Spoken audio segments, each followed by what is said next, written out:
Ooh, what's up, what's up, what's up? This is your boy Smoke Spray Pray. Welcome to another very exciting episode of Smoke Spray Pray Live.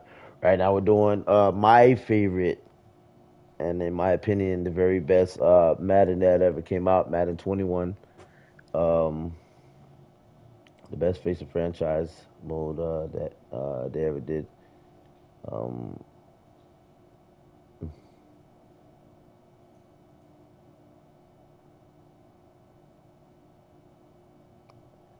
yes. And I'm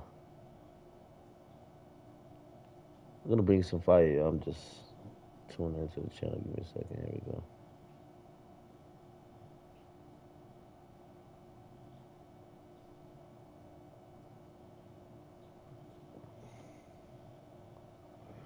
All right. Here we go. It's the marquee game of opening weekend, and off we go on a Sunday night on EA Sports. This one taken just inside the 10. And he'll be stopped up at the 25. At their own 25-yard line. Here comes the Tampa Bay offense now heading back out onto the field.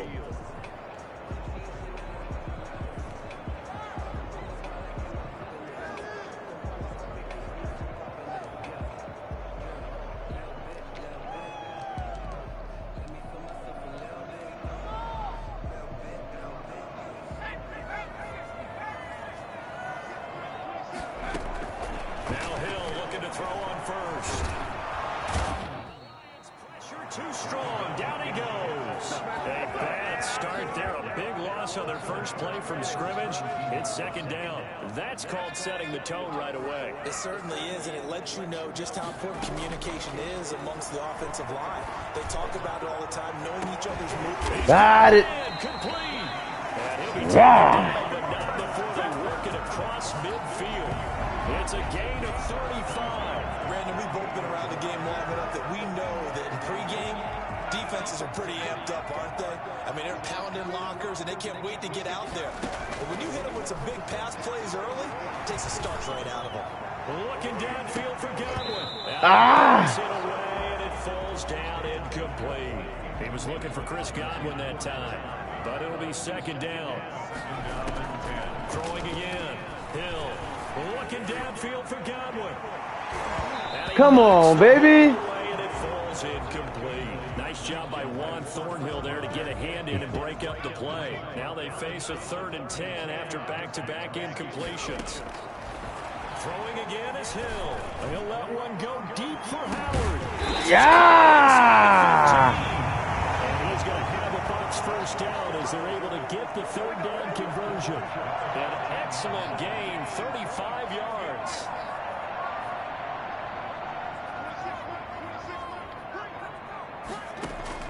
Hill now operating from the red zone. Flush to his right. And he can't find a receiver, and he's brought down. Charles, a little bit of feast or famine on this drive. They moved the ball okay, but they've been safe twice now. Leak a little bit, right? Keep them away from the quarterback because when he's not Nah, being hit, as you I think Dig is asleep right now.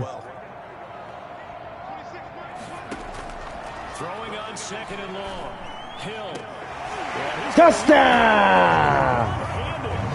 What a catch for a touchdown. Excellent start there. First drive of the season. Big-time success putting it in the end zone.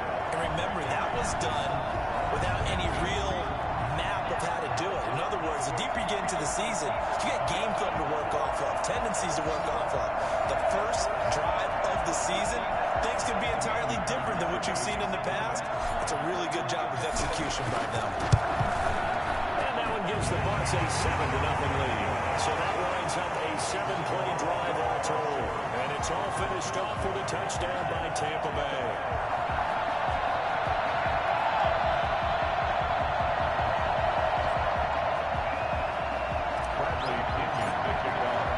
Now Pinion with a kickoff honors following the touchdown. Fielded near the back of the end zone. And it'll come out to the 25 as he will not attempt to return. The Lions offense, they get ready to head back onto the field.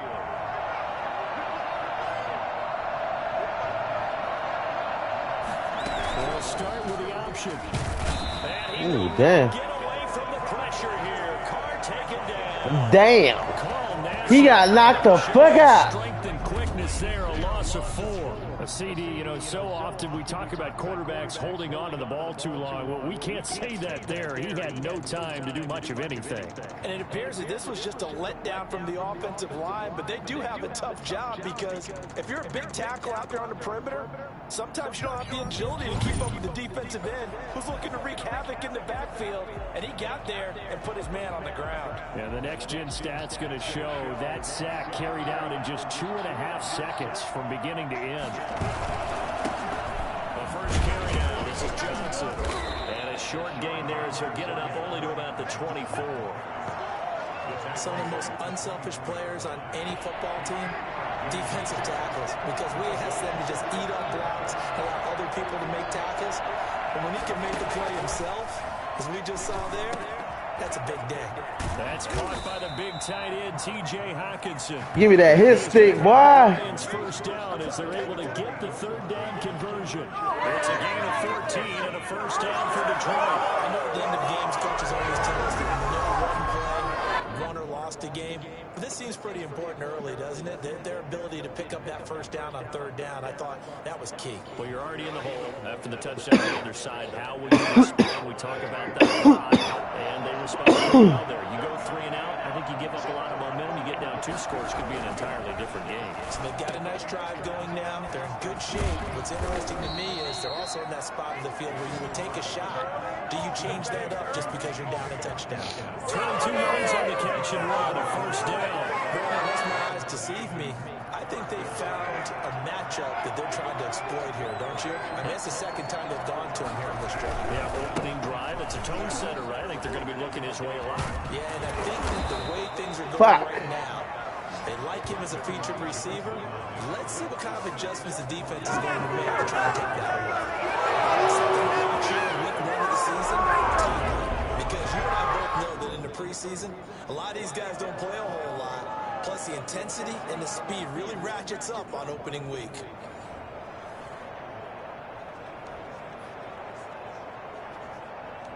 So first and 10 now from the 30.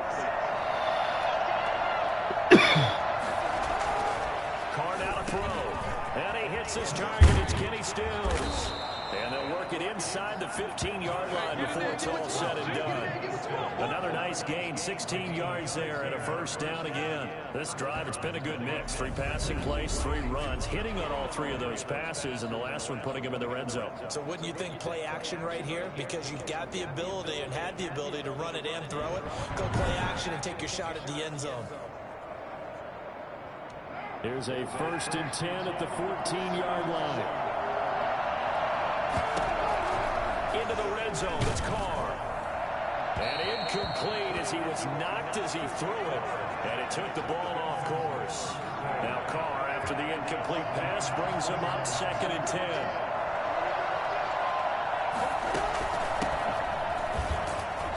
And he stopped immediately there. No gain on that one as it brings up a 3rd and 10. Well done to sniff that out defensively. He had it diagnosed pretty quickly. I love that description because diagnosed is perfect on that one. Read his keys, made the play, and he couldn't even get going moving the football. After 7-0 on EA Sports.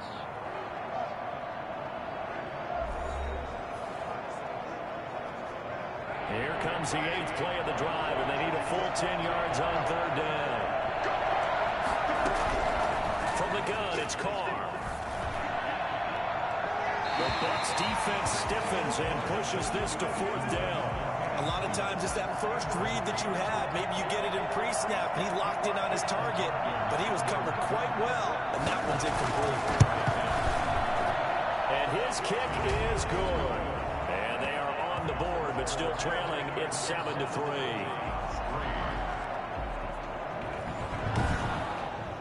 So, yes, it's only 3, but at least they're able to answer back after giving up the touchdown to start the game. Yeah, I like the observation there because getting some points on the board, very positive for them. Feel a little bit better about things because if you don't score, you potentially have opened the door for them to score again, and then you're down 14. And he's going to be out of bounds on the return way back at the 11. offensive unit back out on the field. They've got the lead, and certainly a big reason why some of these catches we take a look at right now. And I've seen it so many times that when units start to play really well, they feed off of each other and play even better. Well, conventional football 101, tells us if you don't get it back to the 20-yard line on a kickoff return, that's a disappointment. But some of these teams, special teams coaches, with approval by the head coach, they give them full authority to go ahead and bring it out and try to be aggressive. Almost what we call the green light, red light theory. Green light means go, red light means stop. Looks like he had green on that play.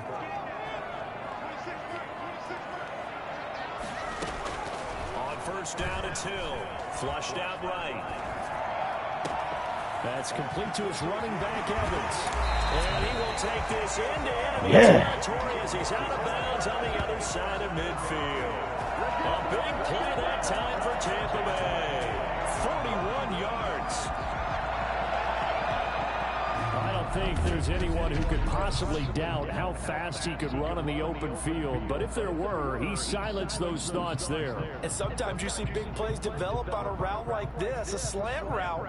And the object, very simple. Get the ball to your receiver in stride. This one was right on the money. He didn't miss a beat. And then it's off to the races. And there he goes. And according to Next Gen Stats, his top speed on that one, better than 20 miles an hour.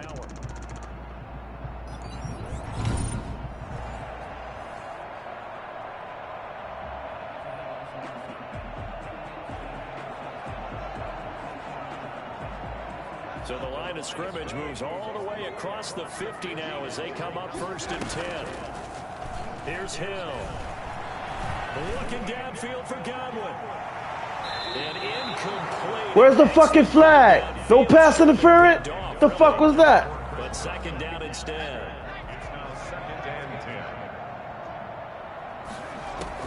To throw again. Hill.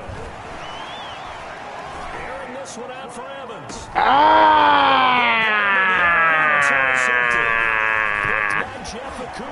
And a great return as he's up close to the 40-yard line. Oh, and that's a nice job defensively to get a piece of the football. He's going to pop it into the air, and then it's the tip drill. And good concentration by him to react to it and pull in the interception. Now after the INT, it's Carr. Catch is made by Hockenson, the tight end. And getting this just shy of midfield, they'll spot it at the 49. The drive starting with a 1st down, 11 yards on that pickup. Here's Johnson. And he'll be taken down at the 44-yard line. It's a 6-yard gain on the ground, and that'll make it 2nd and 4. That was a really nice job by them picking up the run blitz and detecting it and blocking it and turning it into a nice run. And a lot of times you think if you blitz a running play, you're going to smother it. But a lot of the blitzers, they come in a little bit high. They don't have great leverage, and they're easily blocked and turned to the side. And this is going to lead Son of a first down as the tackle's made at the Bucs 26. 19 yards to pick up there. Move the chains. Nice job there of utilizing his big target. He didn't overthink it. Understands the catch radius. Understands that he knows how to use his body to keep defenders away from the ball. And puts it right out there with a nice pickup. And showcasing those strong legs on that run. Getting through one tackle. Now she winds up getting 8 there. On 2nd and a couple. Carr. That's going to be caught at the 10-yard line. And the Lions are going to be set up with a 1st and goal here as the tackle made at the 9.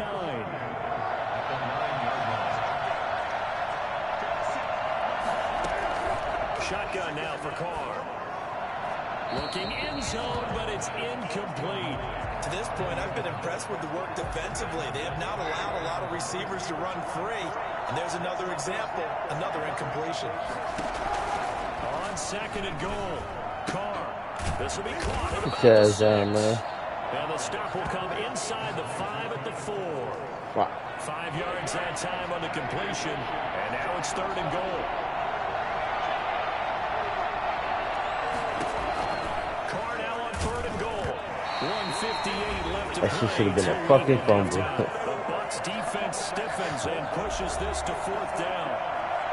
We remind you that coming up at the half, we'll hand things off to Jonathan Coachman, standing by in Orlando. He'll have scores from earlier today, plus a look ahead as well, so you won't want to miss that. A lot going on here in Week 1. No problems in the field goal department so far. He's 2 for 2. Pretty reliable here in this game, isn't he? And to me, that bodes well for them. If they need him late in the game, his confidence should be sky high. Oh, eluding the tackle. And the decision to come out of the end zone is going to cost him 5 yards as he's taken down right at the 20. Here again comes the captain of this offense, leading his crew back out there now. He's got the lead here in the second quarter. He's thrown the touchdown, but also an interception. As a quarterback, does that interception, even though you're playing while your team's got the lead, does that always stick in the back of your mind a little bit?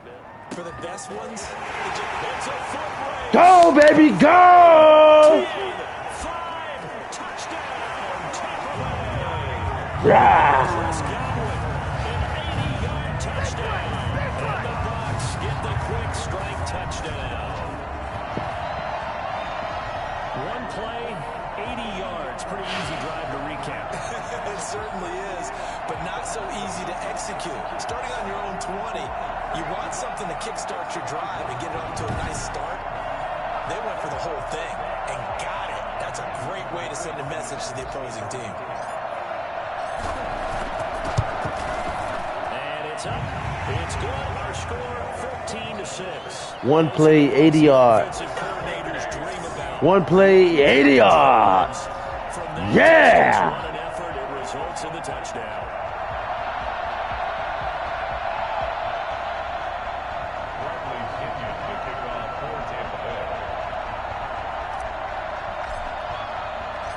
Following the touchdown now, it's Bradley Pinion on to kick this one away.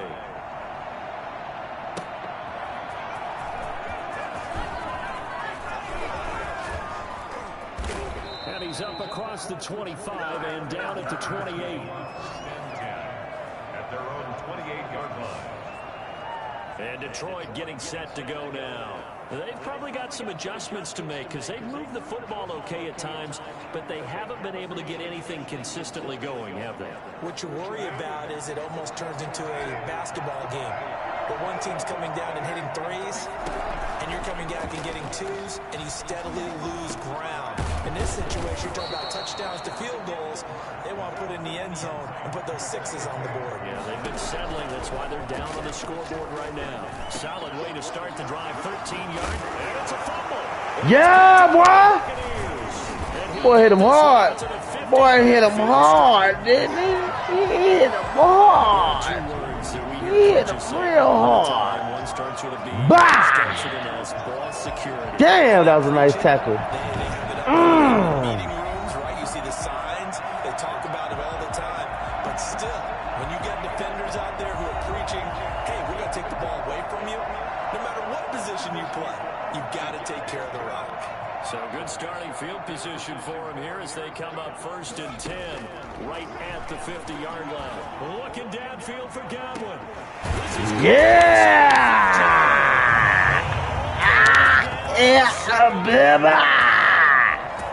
It's a big Yeah, my Bella! 3 yards. I'm seeing a lot of hands on hips in that secondary, and I suspect a lot of mumbling under their breath as well, because this defense has had no answer for the passing game here in the first half.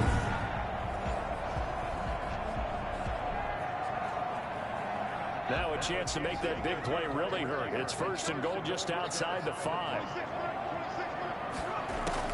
From the gun, here's Hill. Escaping the pressure right. God damn it, man, where's your goddamn block?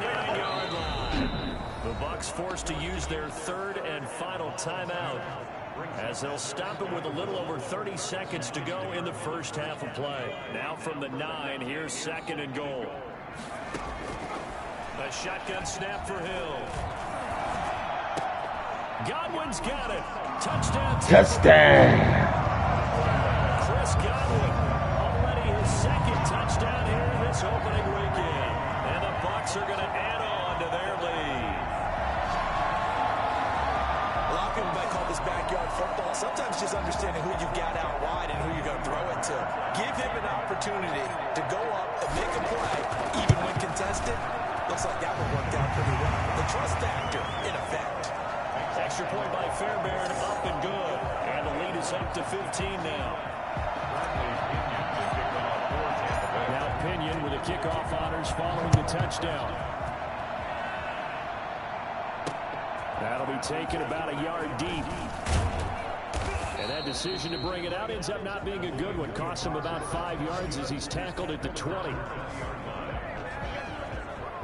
So out now come the Lions. And last time, not only the turnover, but that turned into 6 points. They got to make up for that here.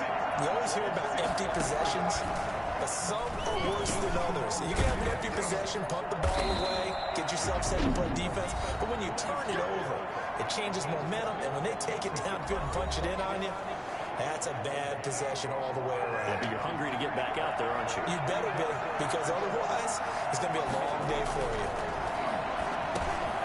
Firing quickly here, and that's complete.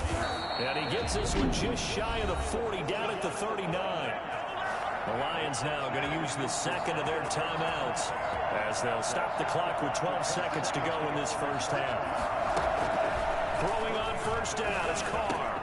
Got a man open, it's Ross. And he's going to get a solid gain of 9 before being brought down. Second and right at a yard.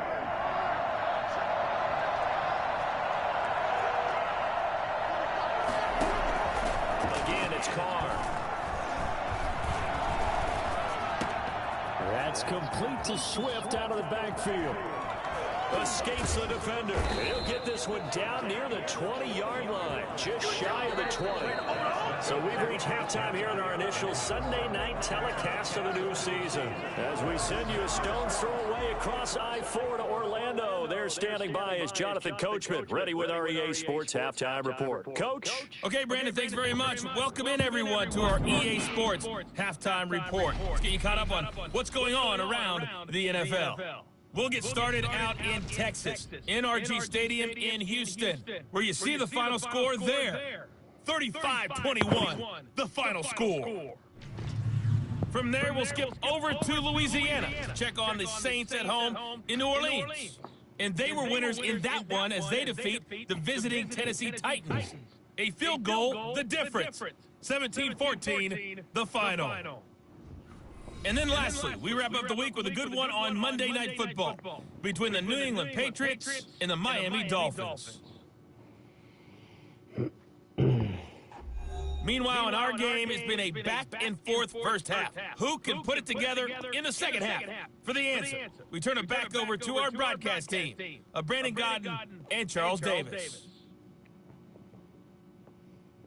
All right, Coach, thank you, and we welcome everyone back for quarter number 3.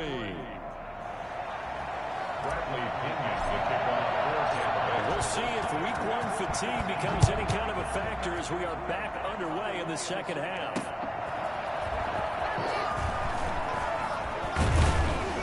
And a decent return out to the 27-yard line.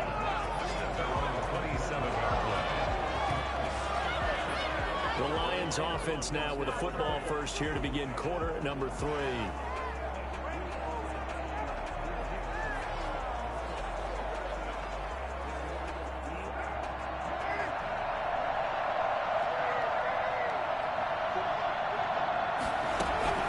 On first down, Carr. Open man, he's got him, the tight end Hawkinson. Now, loose football. That boy hitting hard, boy.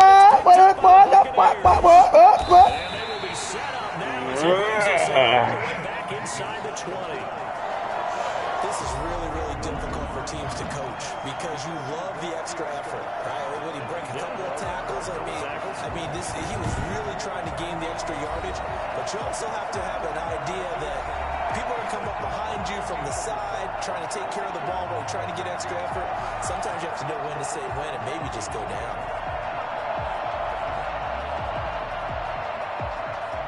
So from the 17 now, here's a 1st and 10. Following a fumble recovery, Hill. And he's not able to get away. Sacked back at the 22.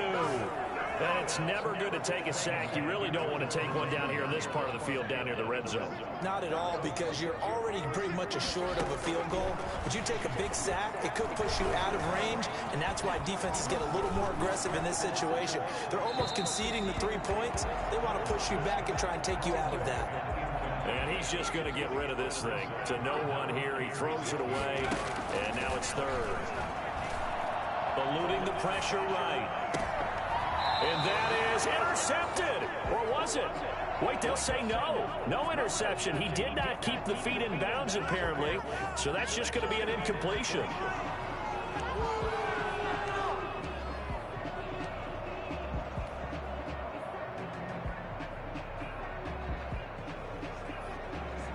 So 4th and 15, but the offense is staying out there to go for it. Here's Hill. And this is caught. Yeah! This is going to depend on the spot. And they say he's just short. Well, you feel the excitement build on those 4th down plays. Defense has to stay out there, but for the offense, when that thing doesn't work out, such disappointment. It can absolutely be a deflator, but how about the defensive guys? If they stop you on 4th down, they are actually elevated going to their bench. They're elevated now. Big stop on 4th down.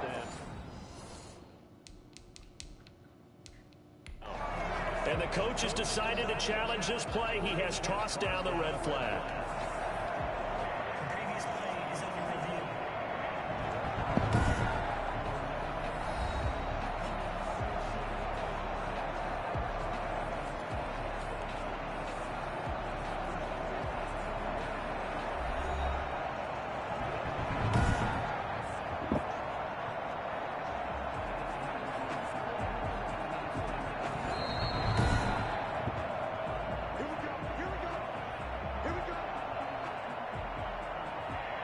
Well, he challenged the play. It did not pay off.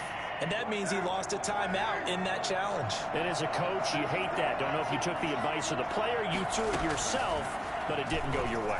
At the end of the day, it all comes back to the head coach. He has the final determination on whether to actually challenge the play or not. In this case, it didn't pay off for him. And that's got to be so heartbreaking. You throw that flag, you probably feel really confident, and then all of a sudden, boom, you lose the challenge. Yeah, when you take a look at it, you're throwing that flag because you believe you're going to be right. And when it comes back the other way, you have to regroup.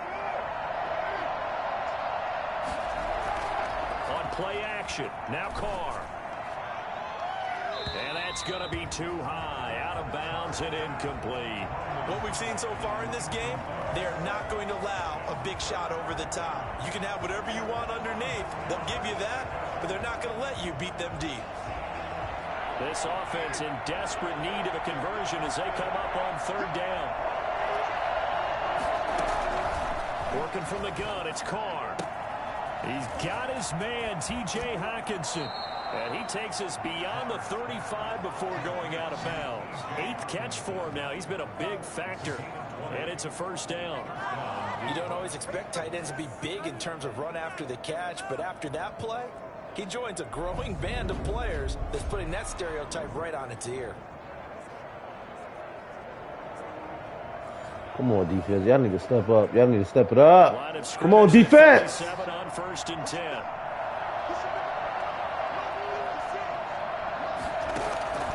Now Carr again.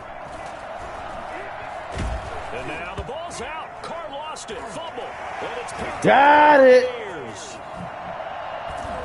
And it's a terrific return here as he's going to have himself 1st and goal right at about the 6-yard line. Whenever I see a team turn it over on back-to-back drives, fumbles on their last 2, I know one person's blood pressure who is starting to rise, and that's the head coach. Absolutely. And when's it going to go down? When they stop fumbling? When they stop fumbling and after he's assessed the game film, and only if they manage to win the game. And he'll be brought down right on the edge of the goal line at about the 1-yard line. That'll bring up 2nd and goal after the gain of 5. Well, they're unable to convert that into much, but it's never a bad idea to try to get the ball into a tight end of his caliber's hands and see what kind of disruption he can cause. 2nd and goal from the 1.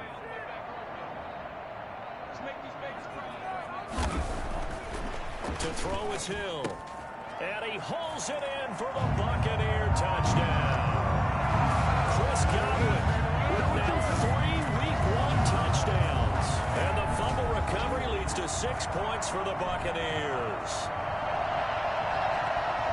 There was no going through the progressions on that touchdown pass. Yeah, nor was it necessary. His receiver won that route early, presented himself, no reason to wait. Go ahead and put it on him and score a touchdown. He's got it, and the lead swells. It's 28-6. They had the short field, and they made quick work of it. Just 2 plays to get into the end zone.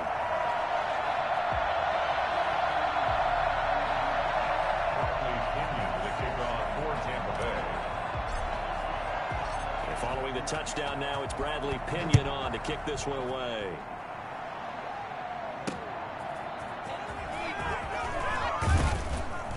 And the decision to come out of the end zone is going to cost him 5 yards as he's taken down right at the 20. The Tampa Bay defense coming back out now. They recovered the fumble last time. 3 turnovers for them in this game. They've been, that word opportunistic comes to mind, right? Exactly right. And you know guys on defense, they say the turnovers, the offensive guys call them turnovers. We call them takeaways. We go get them. And that's exactly what they've done in this game. The former DB making sure you know they're takeaways on the defense. Takeaways, man. The first play of the drive there is incomplete. That shit out of here, man. You better the first half, and it continues. These receivers stop playing with me. Get much separation. So that means they have to win the 50-50 balls. They've got to go up with the defender and find a way to start coming down with them. And this time, oh, 15 yards on the play. You son of a bitch. Well, we talk all the time about playing situational football. Right now, I think the scoreboard is dictating what they need to do. Where they are in this game, they've got to push the ball downfield, take their shots, try and get big chunks of yardage in a short amount of time. That was a nice play there.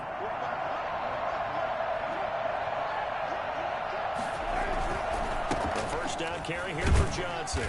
And he'll get this one up to about the 39 here. And give him 4 yards there. It'll be 2nd and 6. 4 yards on the pickup. 2nd and 6. Operating from the gun. Carr. And Stills over the middle. And he'll be taken down, but not before he gets into enemy territory. 12 yards there and a first down. And the Lions first down.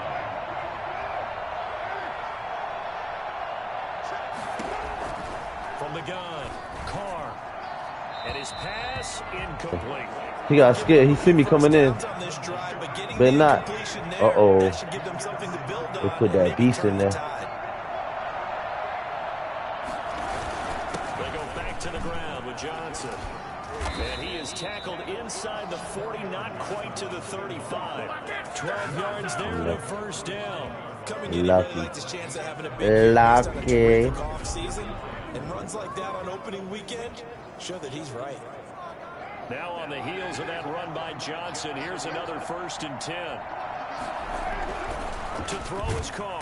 Down, mama. Get him down. I say get him down. So that time, Charles, quarterback helpless really in the pocket in the face of a pass rush like that. They were on him instantly. And this came from the interior of the defensive line. And these guys, they're normally anchors of that spot. And they don't often get clear shots at the quarterback.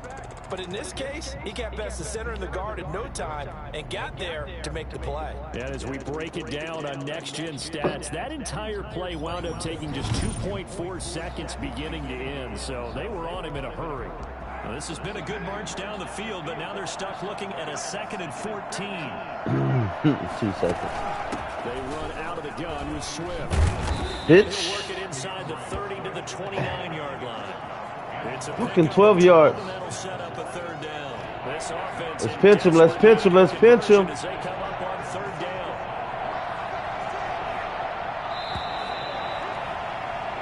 One quarter remains here on a Sunday night. We'll return with more after this. This is the NFL, and it's on EA Sports. The Lions on 3rd down. They've hit 2 for 4 thus far. This time they face a 3rd and 2. Carr going to throw. That's complete to DeAndre Swift out of the backfield. And he will have of a first down at about the 21-yard line. Got what they needed there. The drive continues with a 9-yard pickup.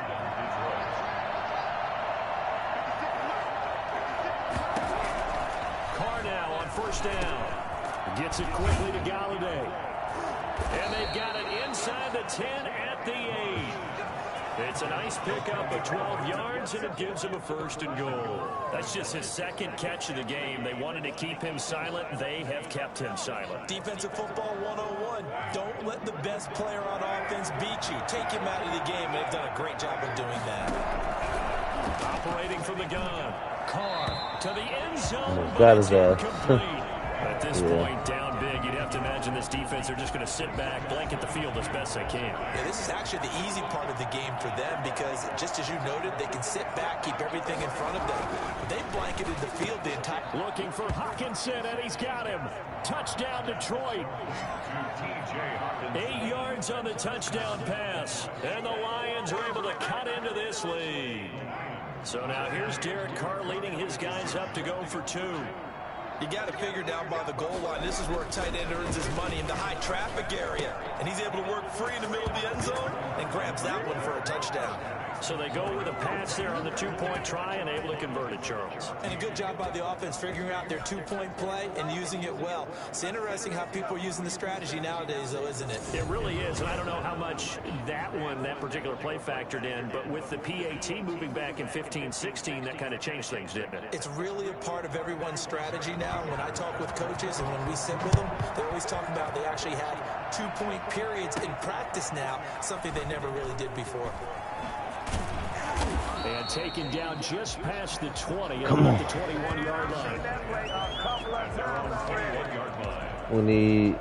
The attention shifting back to Chris Godwin and the rest of the Tampa offense. And I know that they've double-teamed him a couple times, but not a ton. Whatever they're doing isn't working. He's up over 100 yards. We'll see how they adjust. And when they do that, they weaken their defense in other places as well. And how many times have we done games where we've seen a guy have a big game like this?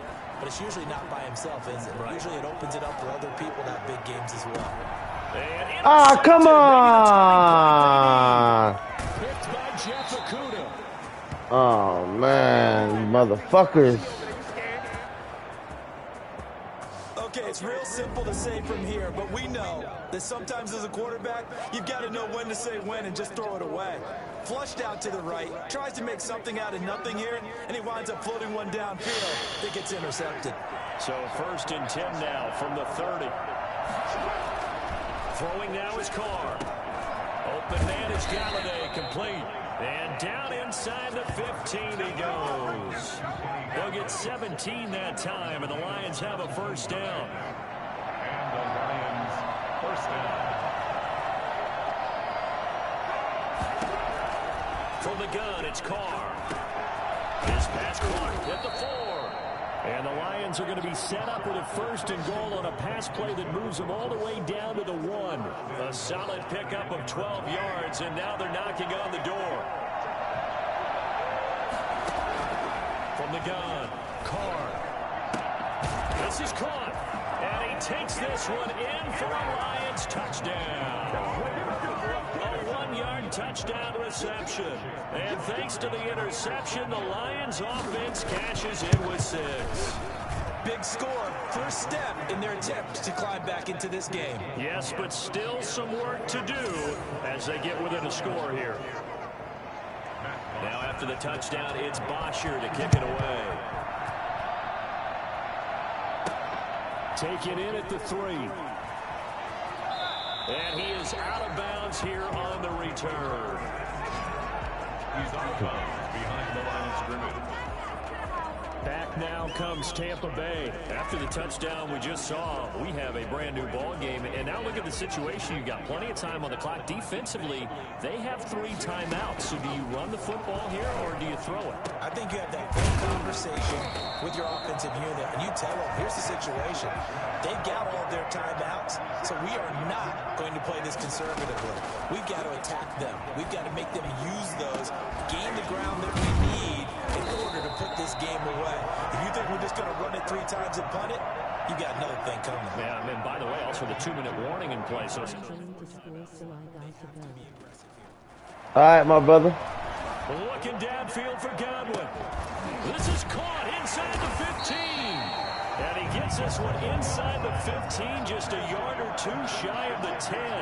Give him 32 yards as we inch our way to the 2-minute warning. All right, my brother. Thanks for tuning in. Have an awesome day. On 1st and 10, Hill.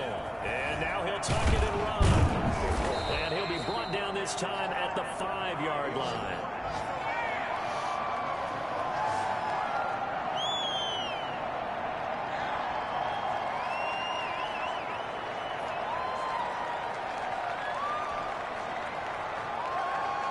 So it's Buccaneer football as we welcome you back. And let's see what they've come up with offensively after having time to talk it over.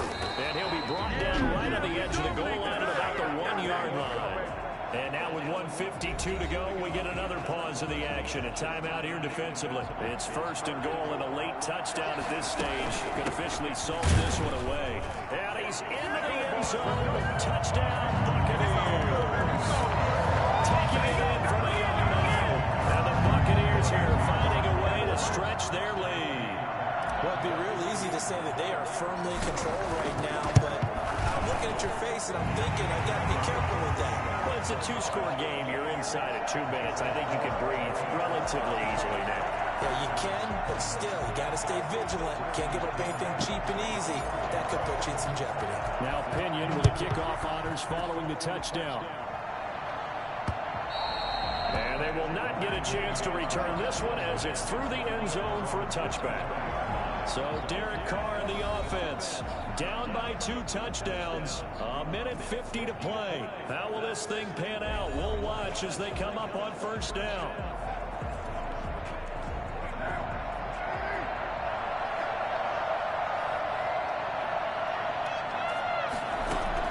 Carr now on 1st down.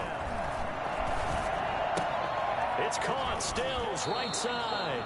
And he gets this up just shy of the 30 to the 29 before he's out of bounds. They'll contain him to just 4, 2nd down. And right now, defensively, you love that, don't you? I mean, you'll give them that play.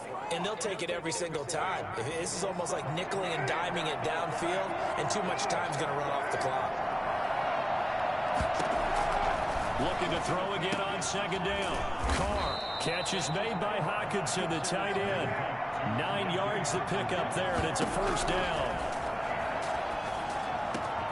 He's got his tight end over the middle, T.J. Hawkinson. And taking it across midfield and inside the 45. It's another 1st down as they look his way again, this time 19 yards. And they'll be inside the 35 now at the 34-yard line. To throw again on 2nd down. Carr. Fired that one in there, able to make connection on a nice interception. And this is caught now for a late touchdown. So hold everything here. Wow. And most people think That was pretty fucking amazing. That was pretty fucking amazing. And as that ball was hanging in the air with the receiver streaking downfield to meet it, here in the stadium, you could just sense the crowd thinking, oh no. And their worst fears were realized as that one turned into a long touchdown. Yeah, the next-gen stats showing that at an even 57 yards through the air.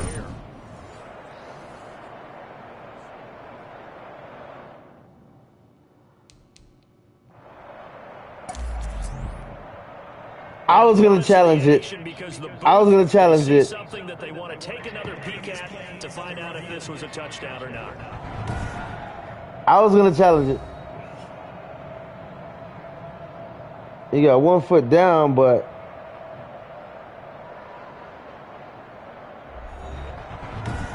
I don't know. That's a tough call. Even though the foot never touched down, they never went out either.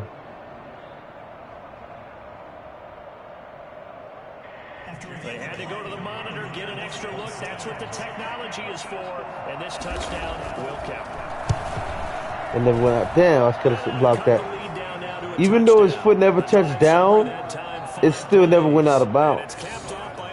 It still stayed with it like in the end zone, so I guess it still counted as being in. So still a little over 40 seconds to go. Time enough to put a drive together if they can get this onside kick.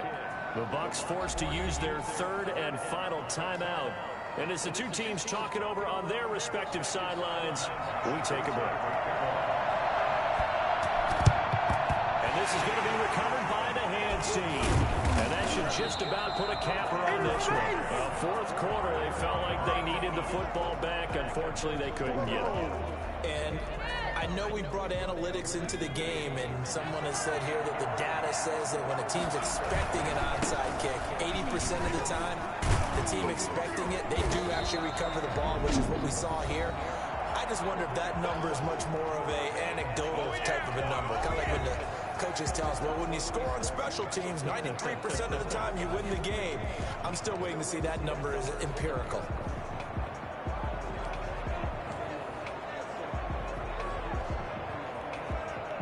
An ideal spot here to get a first down and try to run some more clock. And this is second and less than a yard. Oh, he's going to let this go for the end zone. That's going to be caught. The Lions quickly now going to use the last of their timeouts as they'll stop it with 27 seconds showing on the clock. It's first and goal, and a late touchdown at this stage could officially salt this one away. Here's a look for the end zone, but that one's going to wind up incomplete. Tyler Johnson, the one he was looking for. But it'll be second and goal. Hill now to throw. That's caught at the one. A touchdown saving tackle there. Now it's third and goal. And the offense moving quickly to the line. Now Hill on third and goal. And that's going to be knocked away in the end zone. It's incomplete. Tyler Johnson, incomplete. Brings up fourth and... So on fourth down, out trots the kicker in a big spot here. This to make it a two-score game. 18-yard attempt.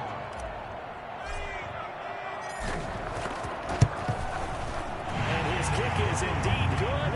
And that will push the lead up to double digits now at 10. You couldn't ask for a better start to the season than this one. And don't want to put too much stock in it, but a week one win really in the return for a quarterback that they weren't sure would ever get back to what he once was. And you and I both know there's going to be a lot of debate about whether or not he was looking better today than he has in the past.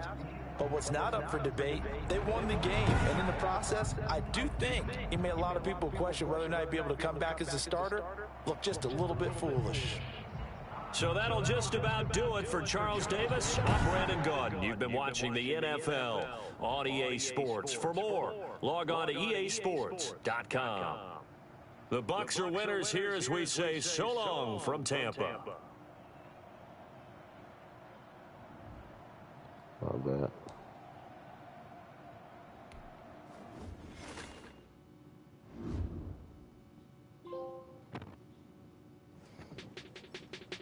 I was pleased with how I played, and it felt like Coach's confidence was returning also. I really believed we had a decent chance of turning the season around.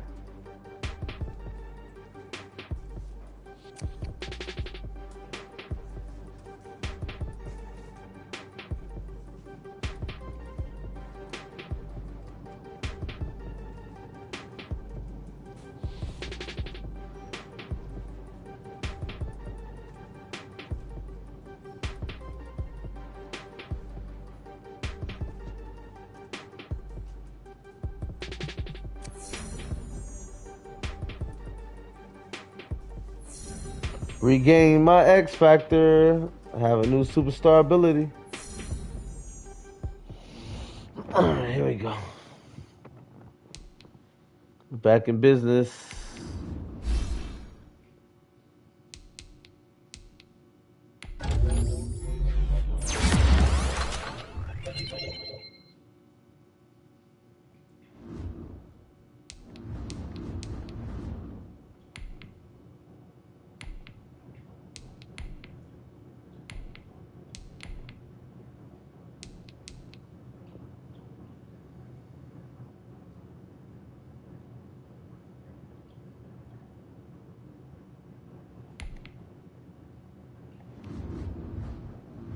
we're gonna fucking kill it now.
Today, from TIAA Bank Field in Jacksonville, Florida,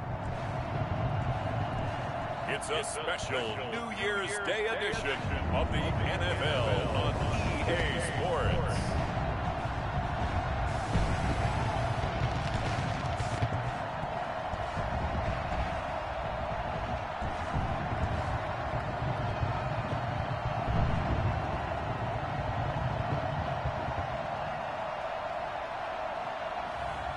It's the Jacksonville Jaguars taking on the Tampa Bay Buccaneers. EA Sports coverage of the NFL brings us to the Sunshine State in TIAA Bank Field here in Jacksonville. Nothing like the fanfare of introductions to an NFL game, and that was in evidence a moment ago. Fireworks, pyrotechnics, you name it. This crowd is ready as their guys get set to match up between the Tampa Bay Buccaneers and the Jacksonville Jaguars. Alongside my partner, Charles Davis, I'm Brandon Gaudin. Charles, you look at this Jaguar team. They've been cooking these last couple months. Winners of 7 of their last 8 games. And if you extrapolate that out to a full season, they'd be 14-2. And anyone in the NFL today would sign up for that. On the other side of the field for the visiting Bucs, they've been as hot as anyone. The win last week makes it 9 out of 10. The results are hard to argue. If there's a team better suited for the postseason right now, I don't know who they are. Well, that holding call set him up with not great field position. Not at all when you tack on the penalty. With that field position after the return wasn't terrific, it's not a great starting field position as well. Now a 1st and 10 at the 11. From the gun, Minshew to throw. And connecting here with DJ Shark. And he works it across the 25 before being tackled. A good start offensively. 15 yards on the game's initial play. Well, that certainly has to feel good. It's not all the time that the play caller should get all the credit. Sometimes I think in the huddle, the quarterback just says, hey, who's going to make a play for me? I just need something right here. And the end result there, nice first down. Drive keeps moving.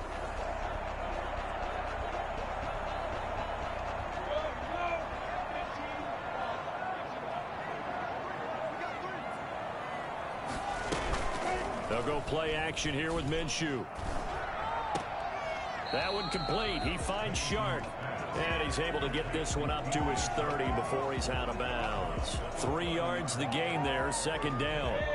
One thing you're hoping for when you run drag routes, you're able to hit a receiver in stride, and he can pick up a lot of yardage after the catch. But in this situation, the defense was...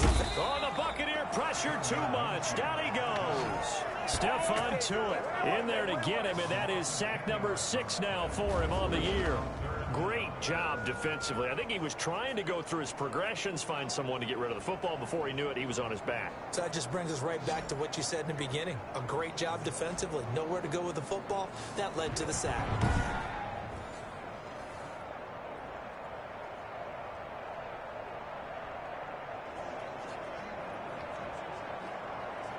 So 3rd and long after the sack. Tough road for Minshew and the Jags. Minshew sets to throw. And this is going to be incomplete. So the defense able to get off the field here on 3rd down. And it's one of the goals of the game. They've got to be effective on passing downs. It's one of the few things defenses chart. How did we do on 3rd down? That's a nice start for them in this one. Oh, nice spin. Oh, that brought back bad memories. 47 yards on the punt that time, just 1 yard on the return. And the Bucs will get ready to go on offense. So out come the Bucs now for their first drive. And leading them out there, we get a look at their 6'3" quarterback.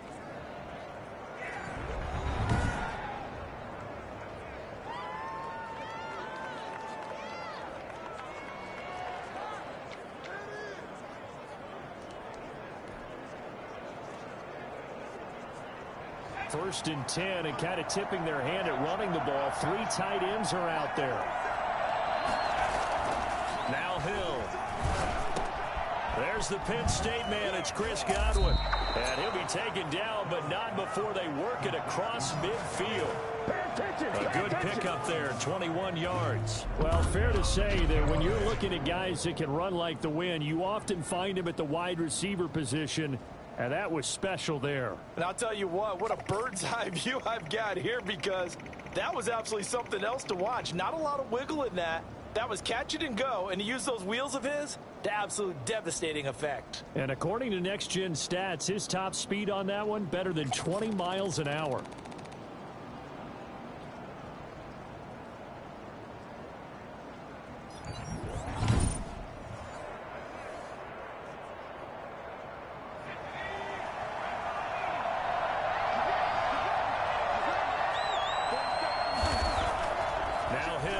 Throw on first.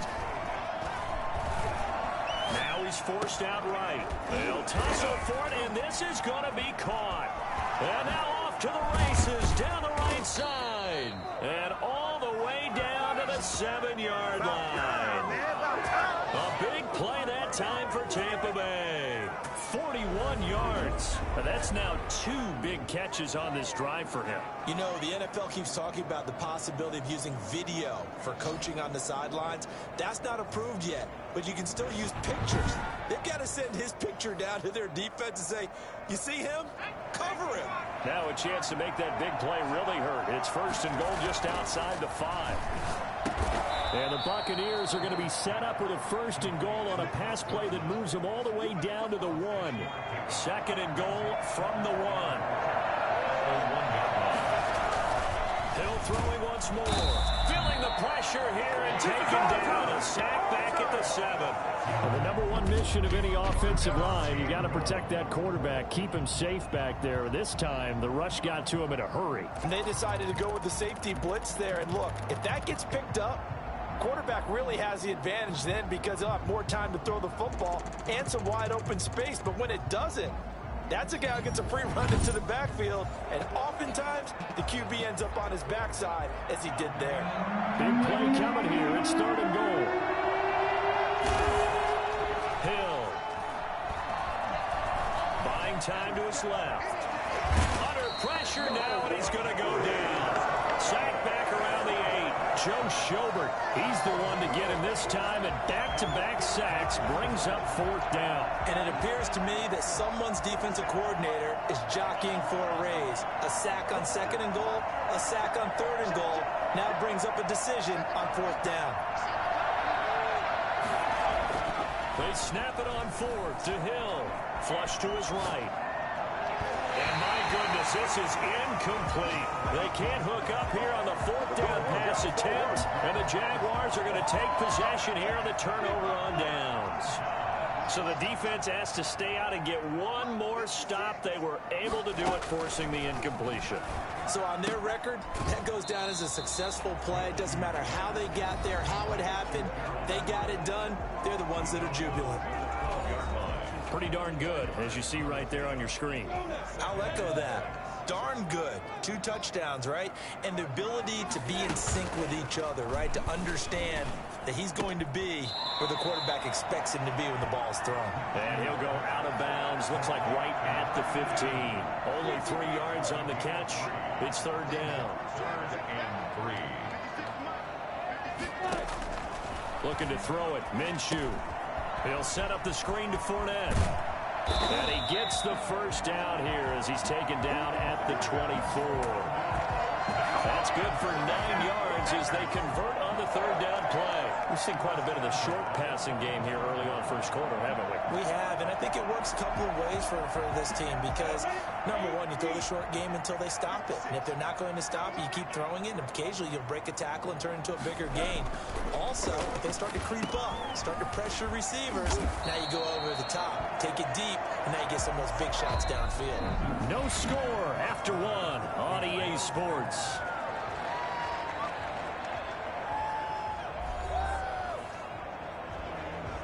From the 34 now, here's 1st and 10.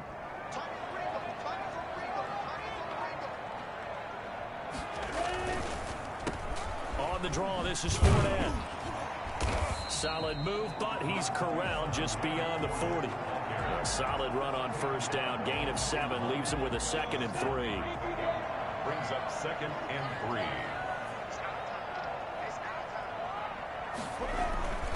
Minshew with a give to Fournette.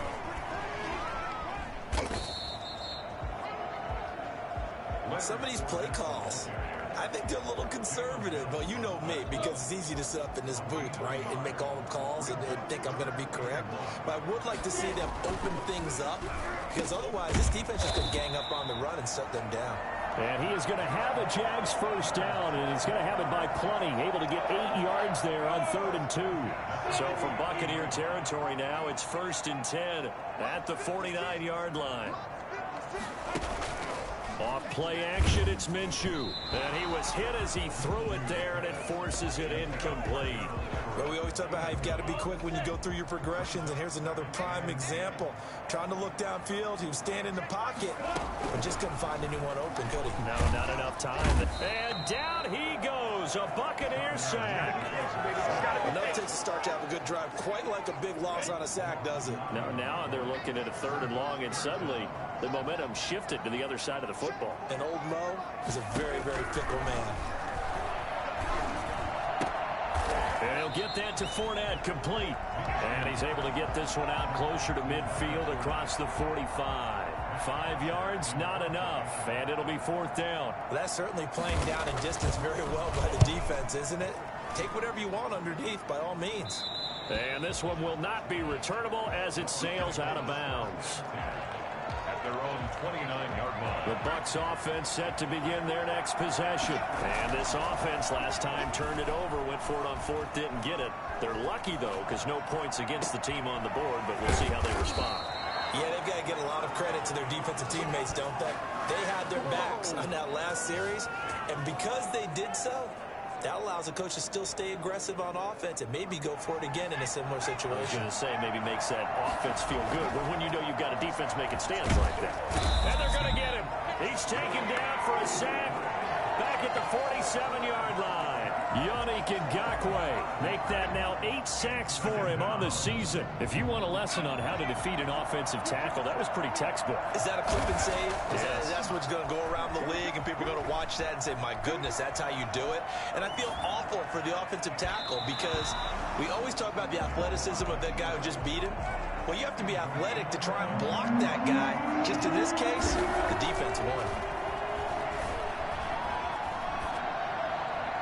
And he couldn't hang on. Almost an interception there defensively. Instead, it brings up 4th. The passing game not in sync here early. And now it's 4th down. And no move to get the offense off the field. Despite failing once, they're going to go again here on 4th down. And he'll let one go deep for Howard. Into a double team, and it's intercepted. Picked off near the 26. And he's able to get it back here to the 43-yard line. Good job over there, baby. Well, there definitely was some juice on that pass. And while tight ends don't always have the same reputation for hands as wide receivers do? In this case, that ball was expected to be caught. They'll start out on the ground. It's Leonard Fournette. And he'll be brought down, losing yardage back at the 40.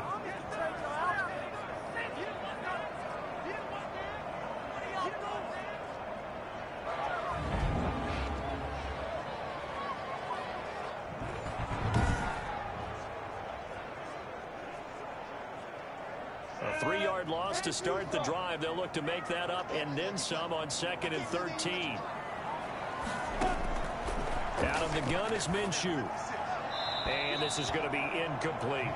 They don't get the hook up there, but you really have to marvel at how precise he's been throwing the football these last couple weeks. Oh, that's the perfect word for it, precise. Because if you're at 70% or better 2 weeks in a row, you have a job as long as you want one in this league, won't you? I mean, let's face it, it's not just West Coast offense either. Good defense, good defense, good defense. Not in sync here early, and now it's 4th down. Here's Matt Bosher now, as he's on to punt for Jacksonville. It's been a hell of a game. He's been a busy man here in this first half as he gets it away. And he couldn't get it to check. That gets it all the way into the end zone for a touchback. What's up, Tyler Gaming? Yeah.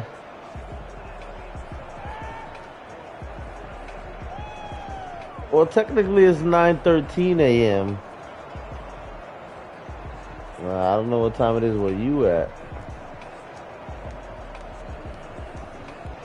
What's up, though, man? How you feeling today? The Bucs offense set to begin their next possession. We sort of suspected that the elements might wreak havoc on both of these offenses, and that's been the case. No points on either side as this drive... Oh, this is taken in. It's complete. And he will finally be taken down, but not before he reaches the 38. I think it's pretty safe to say that initially they had to be thinking about trying to get into field goal range. But after that shot right there, they've got to be thinking bigger right now. And that was probably their thought offensively. If we hit that, he's in. Touchdown! Touchdown. Mike Evans, his 6th touchdown of the season, as his guys are first onto the scoreboard here this afternoon. Well, you know he can be explosive, and he's ultra explosive there on the fly route. And you know how many times we've talked to coaches and we've had quoted back to us, well, you know something? When you execute really well, it doesn't matter if they know it's coming or not. Well, sometimes athleticism beats you as well. He just took off and went. That's almost like one of your Turkey Bowl games, isn't it? Just go long, man. I'll hit you. And it worked really well for them. A good hold in these wet conditions. The point after is up and good. And that makes the score 7-0. Following the touchdown now, it's Bradley Pinion on to kick this one away.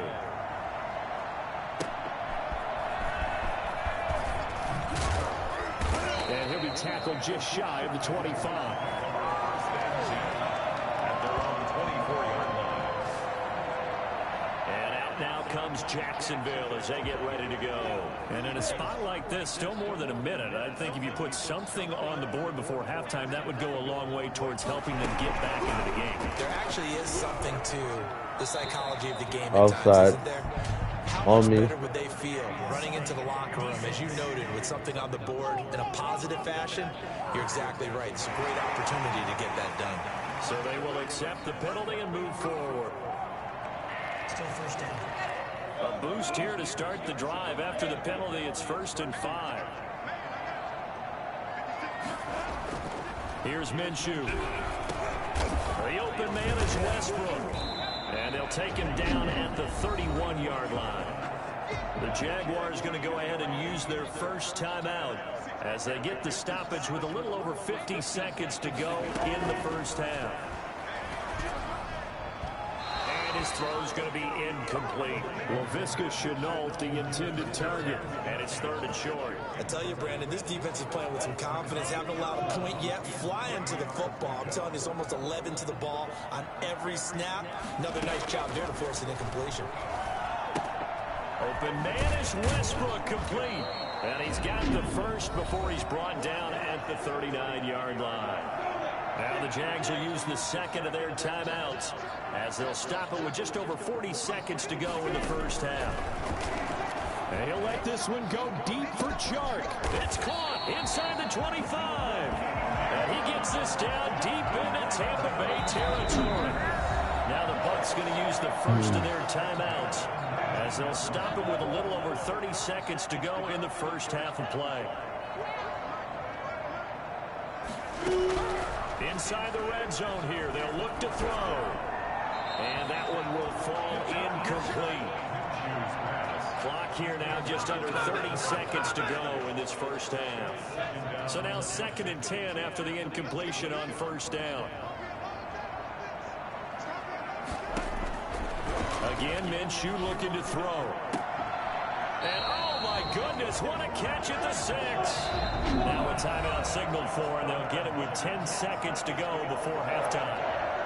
First and goal at the 6-yard line. A chance now to get even before the break as they come up 1st and goal. It'll be Minshew again. Looking end zone, but it's incomplete. Leads to 2nd and goal. So on 2nd down, the field goal unit is on here as they try to get 3 before half. From the left hash, a chip shot here. The kick by Lambo is good. And they are on the board, but still trailing. It's 7-3. So, yes, they'll still be down going into intermission, but the deficit is now made even smaller, very manageable. Yeah, and if nothing haywire happens here in his last couple of precious seconds, they will go into the locker room with a nice bounce in their step, having gotten a little bit closer on the scoreboard.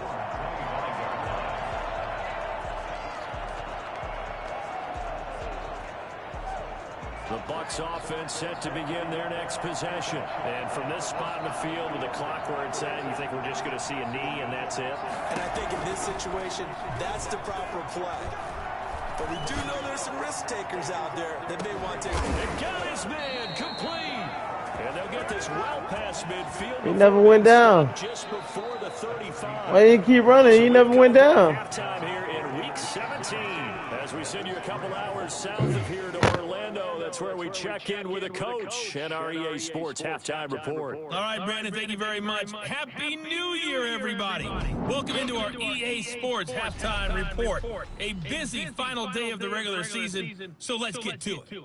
We'll begin up at Bank of America Stadium in Uptown Charlotte. And it's the Saints who are out in front. Phillip Lindsay, a touchdown run in that first half. From there, we're off to check out another game. And you can see, currently they trail in that ball game. Josh Jacobs with a touchdown run. Finally, we're off to Atlanta to check on the Falcons at home at Mercedes-Benz Stadium. And they were victorious in that one over the visiting San Francisco 49ers. 17-10, the final score. Meanwhile, in our game, not a lot of offense to go around. 7-3 is our score. Will we see things open up in the second half? To find out, we get it back to our guys in the booth, Brandon Gott and Charles Davis. All right, Coach, thank you, and we welcome everyone back for quarter number 3. The final 2 quarters of the NFL regular season are upon us as the second half of Week 17 is underway. And he's up past the 20 to the 22-yard line. At their own 22-yard line. Out come the Buccaneers. They'll have it first to start in the 3rd quarter. Their defense has done the job. Now it's the offense's turn as they've got it 1st and 10. He'll let one go deep for Howard. And that will be incomplete. Would have been a big hitter if they had connected. Instead, it's 2nd down.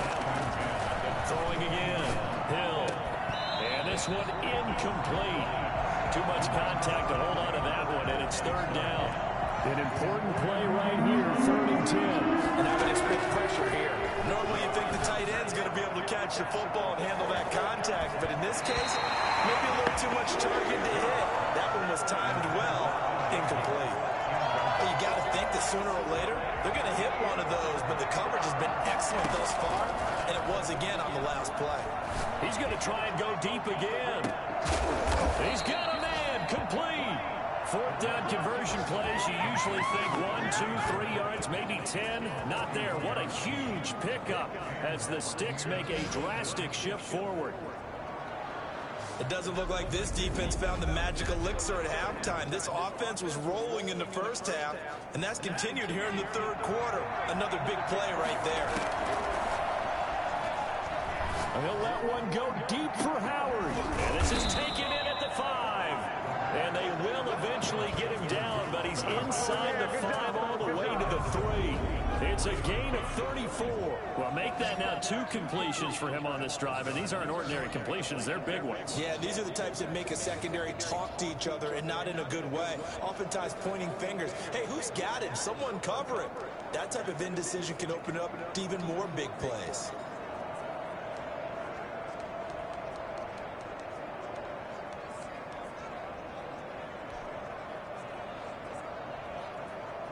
Two big plays in succession. Not sure this D knows what hit him, but now they got to get ready. It's 1st and goal, and they will run it with Michel. And he's in. Touchdown, Buccaneers.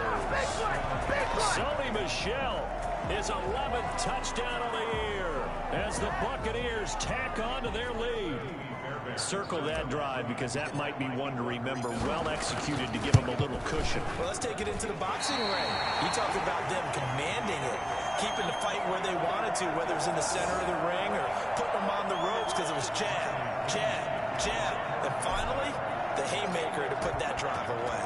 Now he's back out there to boom this one away, maybe with some frustration after the PAT miss. Fielded in the end zone. And he'll just take a seat, and the drive will begin at the 25-yard line.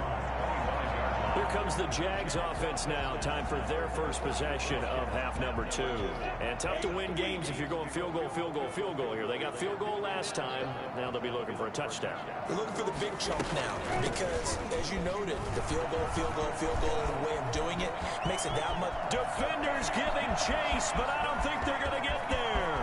Touchdown, Jaguars.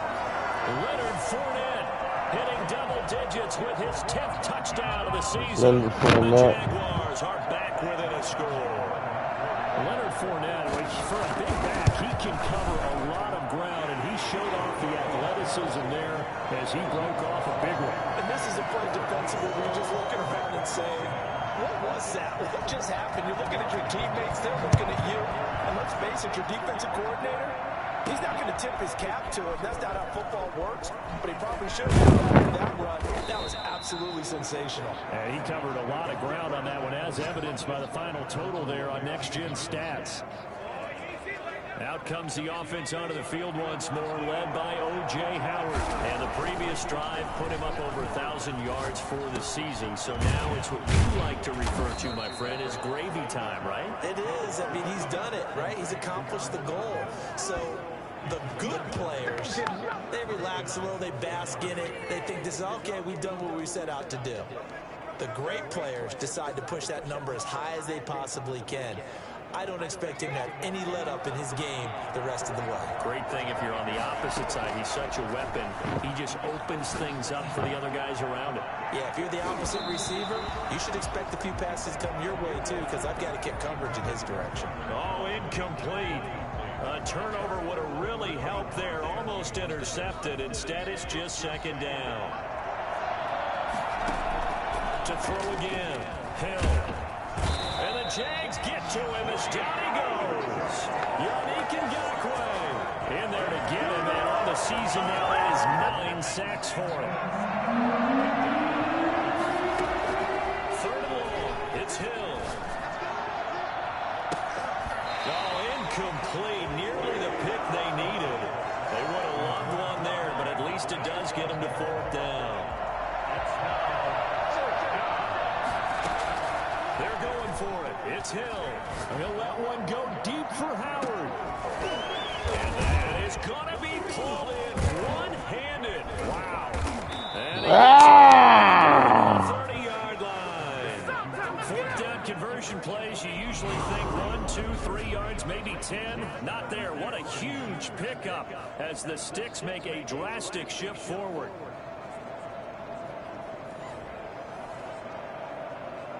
So the big play has him all the way down to the 30 now for 1st and 10. And he fires one incomplete. From the snap, he certainly looked like he knew where he wanted to go with the ball, but surprise, that guy was covered. So that took his attention elsewhere to no avail. And he's got it.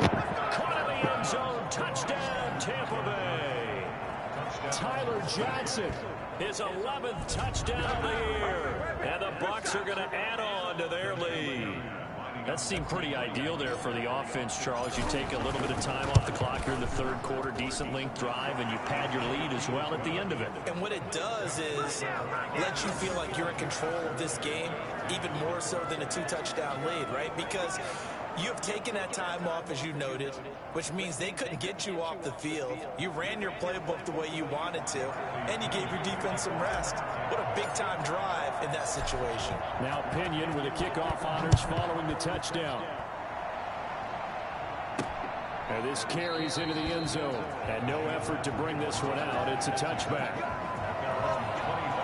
And now out come the Jags. And coming off a one-play drive that was so deflating for the defense, what's their mentality? How do they rally here and stop this offense? Well, hopefully there's some determination that sets in, because they weren't ready to go on the last one. Give all the credit to the offensive guys for getting it done, but to allow a run of that length, that's just not being prepared. So now, are they determined? Are they ready to read their keys and make the proper plays? And we'll see how determined they are. And now the throw taken in by Chart. And he'll have it past midfield almost to the 40 before being taken down. A big play on the catch and run, covering 34 yards. So the big play gets him across midfield now for 1st and 10. Now Leonard Fournette. Call that a gain of 5 as the clock ticks inside of 2 minutes to go now in the 3rd. After the pickup of 5, here's 2nd and 5. Nice satisfying run on 1st down for the offense, picking up 5, which means defensively, the thought process is entirely different. You don't want to panic. And he fumbled it. It's on the ground. And it's picked up by the Buccaneers. And a big turnover there as his guys will get the football back. All these years we've been watching the game, I start to get the sense that whenever it rains out, those guys who have to touch the ball and carry it, they're extremely resentful about that weather. Yeah, I'm just happy I'm not resentful that we have a roof over our heads. I know that much. Yeah, maybe we won't fumble our play sheets here as we just saw the fumble happen on the field. A good pickup there at 22. Under a minute to go in this 3rd quarter as they come up 1st and 10. Out of the gun, Hill. Pressure comes and down he goes. Don't need it all back at once, but you figure they're going to need something here. 17 yards to go on 2nd down. Got to give him points for the attempt, but there's just a wave of pressure there. A host of people in the area. Evades a few, but couldn't evade all of them. I think it's okay there. They didn't get a whole lot on that play, but it's nice to have a safety valve that's built like this guy. Big target, guy you can spot pretty easily. Put it on him when your other targets aren't open. Now a shot into coverage downfield is complete. And he is going to have the Buccaneers 1st down as they're able to get the 3rd down conversion. 1 quarter remains here as the regular season starts to wind down. This is the National Football League on EA Sports.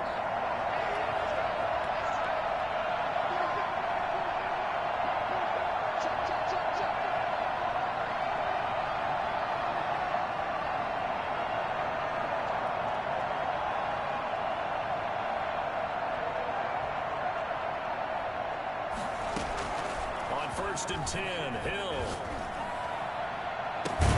That's complete to his running back, Evans. And they'll get this one to about the 20-yard line. This gain not quite as good as the last, but still over 40 yards between the two.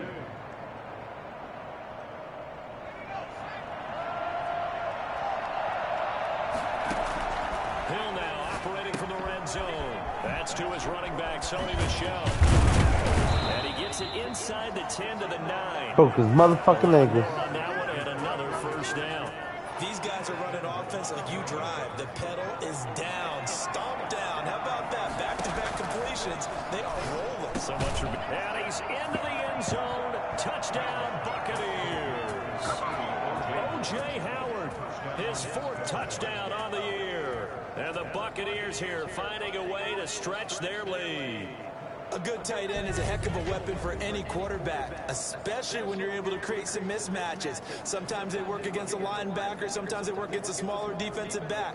But when they find it, they go to it, and it often results in touchdowns.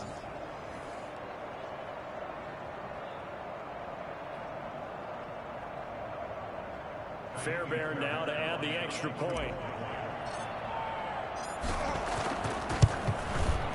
And that'll make this a 3-score game as the lead moves to 17. So this drive spans 7 plays, and it ends with a touchdown for the Bucs.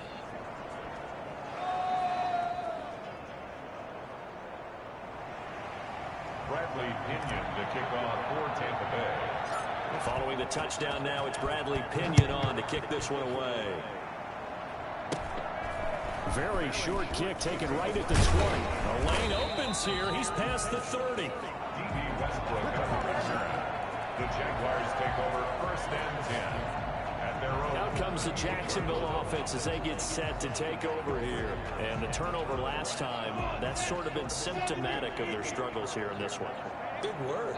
I like it, though, because you're exactly right. Like that, don't you? All game long, they've struggled moving the ball, turning it over on the last possession. So what against symptomatic? Yeah. I like that. Your analysis symptomatic of the success of this broadcast. What I like is that you gave me the word, and I just kept using it.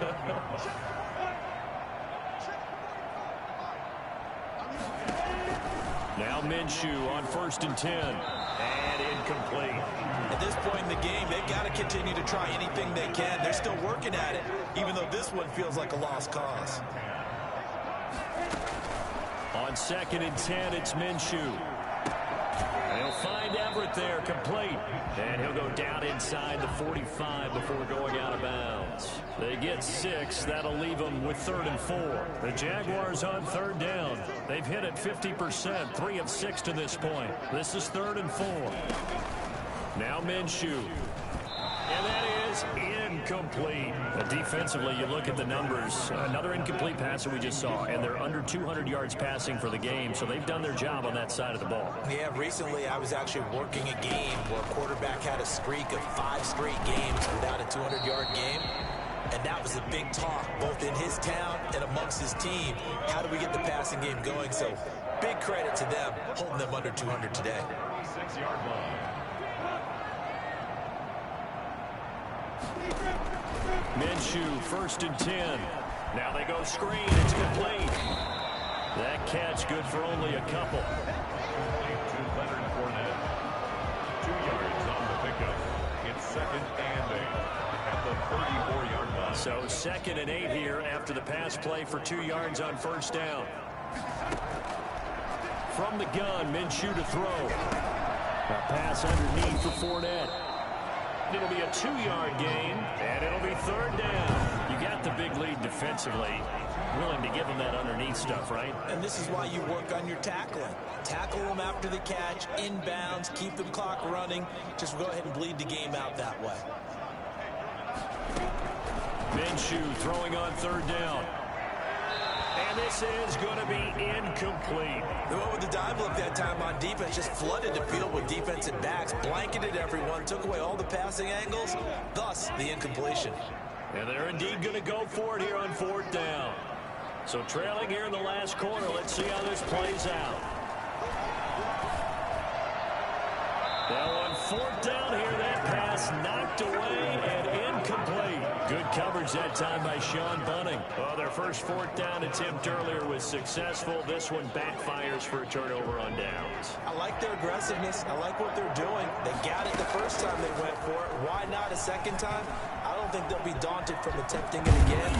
If you're on the defensive side of the ball, though, any 4th down stop is a big momentum play.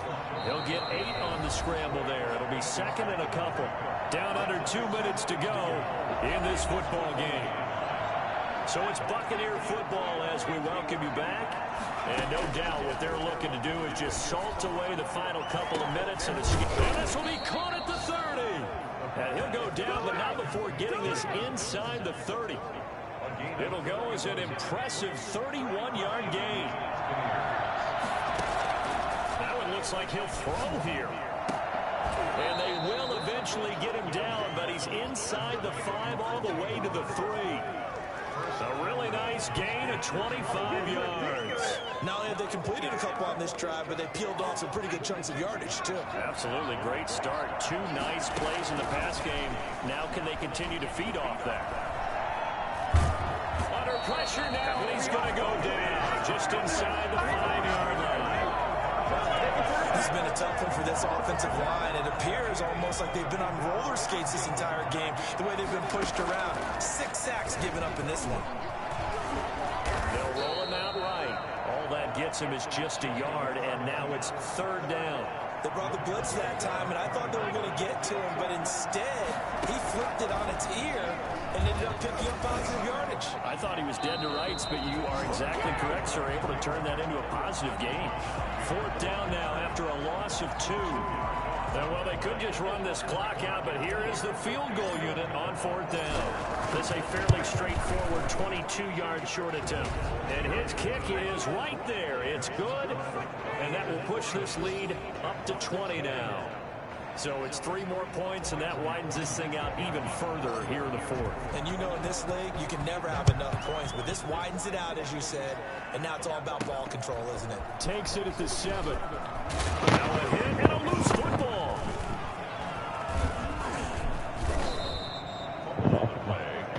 Recovered by the kicking team.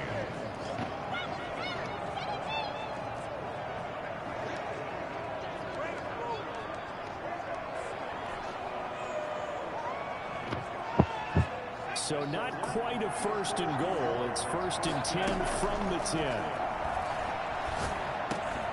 And this will be caught. Touchdown. Taking the knee, some late gamesmanship here as they throw for a late touchdown.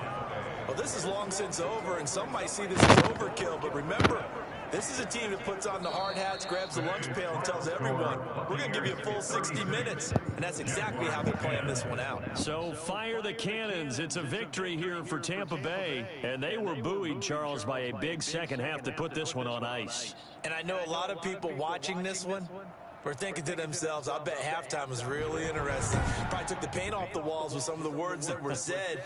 But I get the sense it was much more of the adjustments they made. They came in with a game plan that we saw that didn't work in the first half. They made the adjustments necessary, went away from that, and then they got it together, got a spark, and then took off. It's really nice to watch in the second half. So for the Bucs, they'll wrap up the campaign an impressive 15-1. And now they'll have the week off as they get set to go after a Super Bowl title. Meanwhile, for Jacksonville, this was basically just an exhibition. GG bro, the best as hit for the fumble. Thank you. I didn't even know you was up, man. Shit, I would have invited you so you could play with me. So you could play I with had me. plenty of tough moments in my career, but fortunately, I had a lot of great ones too. And I have to say, this is one of the better moments of my whole career.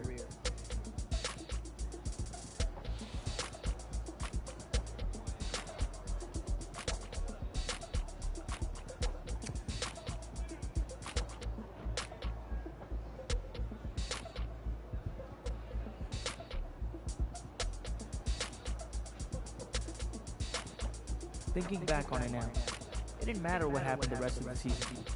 We lost in the playoffs to a team that was absolutely stacked with talent. But that one moment was one of the best of my entire life.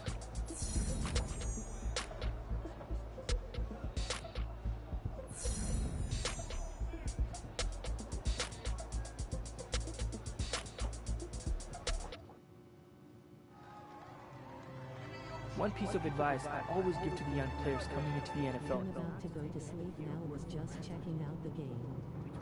Yeah, I'm about to go to sleep. I'm about to go back to sleep. It's an honor. I'm just enjoying the little last cutscenes. What does season look like?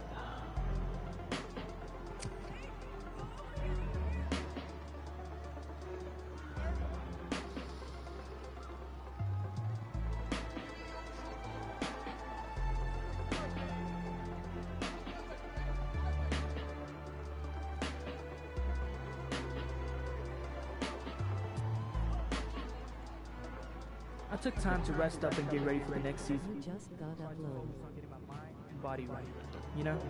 Yeah, but And I I'm needed still it before tired it as came fuck. next.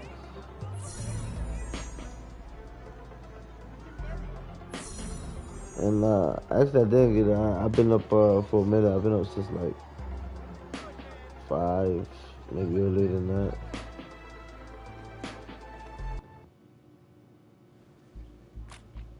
That was a comeback for the ages, and it was a treat to watch. It was one of those situations where, when you've been around long enough, you just start to see the game differently. It's almost like everything slows down around you.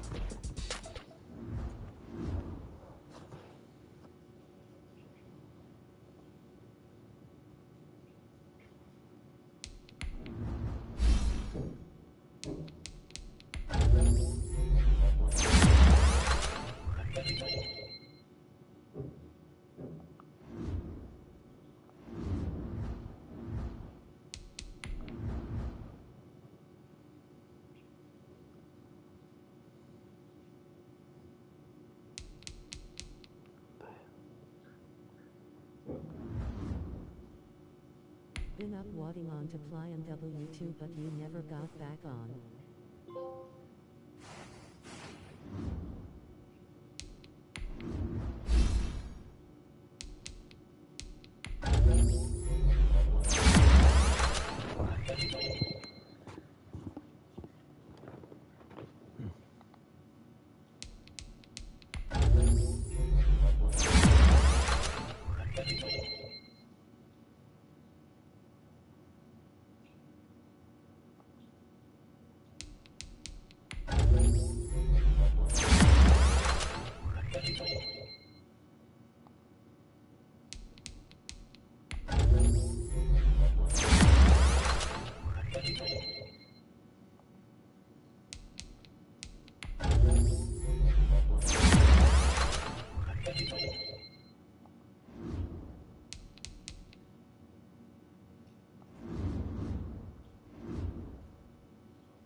One moment that really stood out was my first time on Rich Eisen's show. My next guest needs no introduction. Guys, check You this may out. know him as the It's gonna reigning be epic. NFL MVP. Others may know him as one half of everyone's favorite duo, the Heartbreak Kids. But I know you as someone entirely different. Isn't that right, Shulis? Tell everyone at home how I single-handedly saved your career. Yeah, that's right. You absolutely saved me at the combine by letting me wear your Run Rich Run cleats. Which I still haven't gotten back, by the way. You know, it's funny you mentioned that. Oh, my beautiful babies. What did he do to you? Well, I didn't know how to get them back to you, and they did kind of help me get drafted in a roundabout way, so they became my lucky practice cleats. So much for asking for those back. Yeah, you know what? I felt terrible about that, so I figured I'd make it up to you.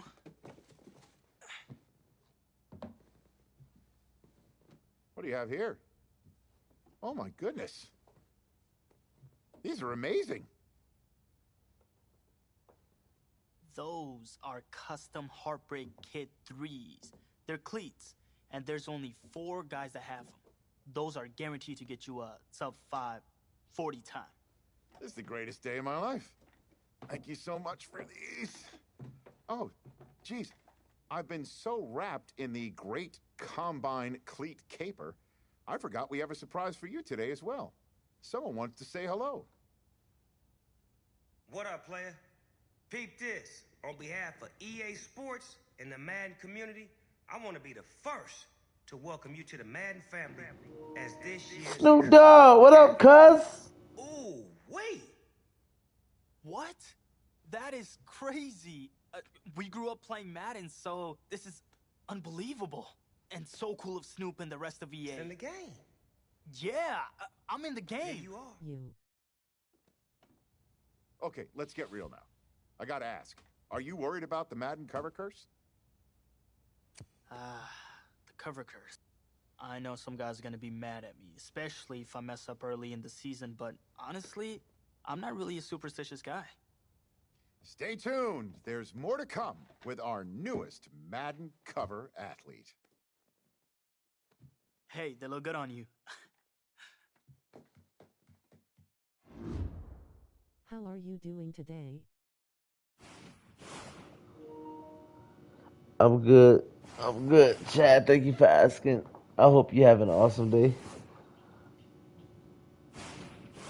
I was just enjoying the cutscene with Snoop Dogg there.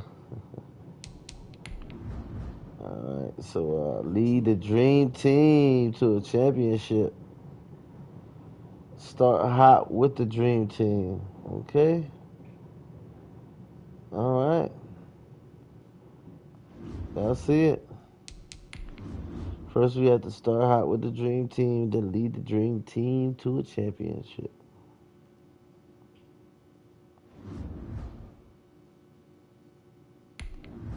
Alright. We're gonna do that. Looking back, what part of the process did you enjoy the most? It was fun to be surrounded by my friends. Did you see Pixar wet? Doing the job is easier when you're in good company. Negative, but I'll probably look at it after this stream, which I'm gonna end in a second.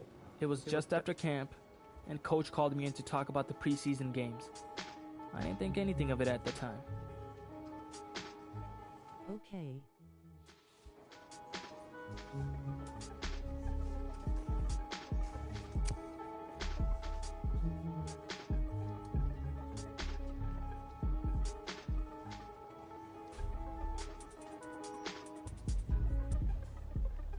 It was the first of many moments that would eventually snowball into something much bigger.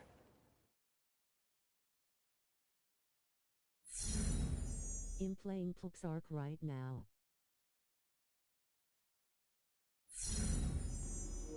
Nice, knock off the rust. Game day goal gains 75 plus passing yards in the next preseason game. Why would they having a preseason game when I'm a starter? I don't know. But guys, we're not gonna play this game right now. I'm gonna take a break. But I will afternoon. I promise you guys, I repeat, I will be back later on this afternoon. And when I come back, I'll have some different content for you guys. But thumbs up, I might have a little treat, something I haven't did for a while. But yeah, I might do a little GTA. I don't know. We'll see. I'll see you guys in a few hours. Thumbs up. Thanks for tuning in. I love you guys. Shouts out to everybody. All you guys. Jeremy, Tyler, Diggit, A.K. Lachelle. Nice. Guys, I'll see y'all in a few hours, man. And we're gonna make it do what it do, baby. Do what it do, baby. Drop a thumbs up, hit that like button, hit that subscribe, hit that notification, and hit that share button. See you in a few hours.